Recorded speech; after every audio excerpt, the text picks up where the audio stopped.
வணக்கம் நண்பர்களே. நீதிக்கதைகள் சேனலுக்கு உங்களை அன்புடன் வரவேற்கிறேன்.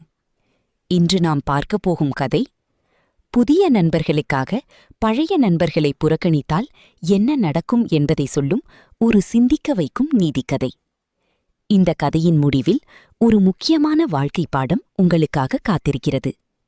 அப்படியானால் கதைக்குள் செல்லலாம்.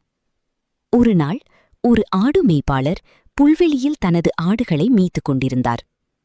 அப்போது சில காட்டு ஆடுகள் அவரது மந்தையை நோக்கி வந்து கலந்தன.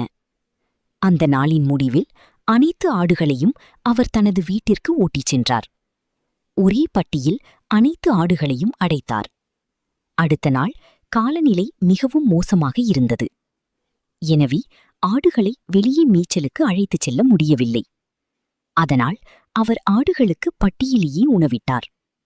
தனது சொந்த ஆடுகளுக்கு அவற்றின் பசிக்கு ஏற்ற அளவு உணவையே கொடுத்தார்.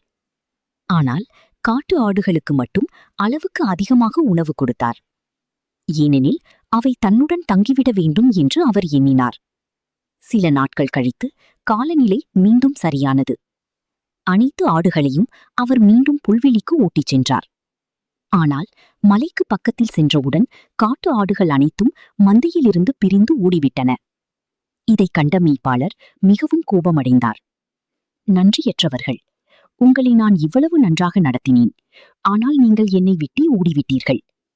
அப்போது ஒரு காட்டு ஆடு திரும்பி பார்த்து கூறியது, ஆமாம், நீ எங்களை மிகவும் நன்றாக நடத்தினாய்.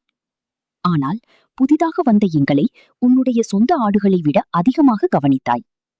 இன்று எங்களுக்காக உன் பழைய ஆடுகளை புறக்கணித்தாய்.